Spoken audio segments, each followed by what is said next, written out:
સ્વાગત છે દોસ્તો ફિલ્મની વાતો ગુજરાતીમાં। આજના વિડીયોમાં આપણે વાત કરવાના છીએ પ્રીત જન્મો જન્મની ભૂલાશે નહીં। આ ફિલ્મની હવે નવી રિલીઝ તારીખ જાહેર થઈ ગઈ છે અને આ ફિલ્મની સાથે શું વિવાદ થયો હતો આજે આપણે તેની વાત કરીશું। ચેનલ ઉપર નવા હો તો ચેનલને સબસ્ક્રાઈબ કરી દેજો। જ્યારે શરૂઆત કરીએ તો પ્રીત જન્મો જન્મની ભૂલાશે નહીં આ ફિલ્મ 16 વર્ષ પછી સિનેમાઘરોમાં રિલીઝ થવાની હતી અને 12 ડિસેમ્બર 2025ના રોજ આ ફિલ્મને રિલીઝ કરવાની એનાઉન્સમેન્ટ કરવામાં આવી હતી। કારણ કે રાજપૂત સમાજે આ ફિલ્મ માટે વિરોધ ઉઠાવ્યો હતો।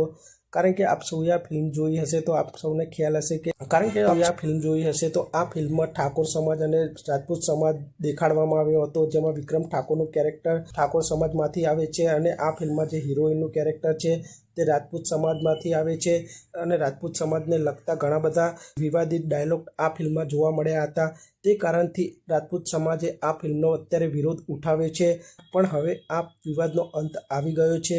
કારણ કે રાજપૂત સમાજના આગેવાનોએ આ ફિલ્મના પ્રોડ્યુસર હરેશજી પટેલ સાથે મુલાકાત કરી હતી અને મુલાકાતમાં તેમને આ વિશે વાત કરી હતી અને હરેશજી પટેલે રાજપૂત સમાજની લાગણી દુભાઈ હતી તે અંગે તેમને માફી પણ માગી હતી અને હવે તેઓ આ રિલીઝમાં આ બધા જ ડાયલોગ કટ કરી રહ્યા છે અને આ ફિલ્મમાં રાજપૂત સમાજનો ડાયલોગ આપ સૌને નહીં જોવા મળે અને આ ફિલ્મનું એક એડિટેડ વર્ઝન આપ સૌને 19 ડિસેમ્બર 2025ના રોજથી જોવા મળી જશે। એટલે કે પ્રીત જન્મો જન્મની ભૂલાશે નહીં આ ફિલ્મ આપ સૌને 19 ડિસેમ્બર 2025ના સિનેમાઘરોમાં રિલીઝ થતી જોવા મળી જશે। તો આપ સૌ આ ફિલ્મને જોવા જશો કે નહીં તે કોમેન્ટ કરજો અને આપ સૌ આવા જ પ્રકારના વિડીયો જોવા માટે ચેનલને સબસ્ક્રાઈબ કરી દેજો, વિડીયોને લાઈક કરી દેજો અને જોતા રહો ફિલ્મની વાતો ગુજરાતી।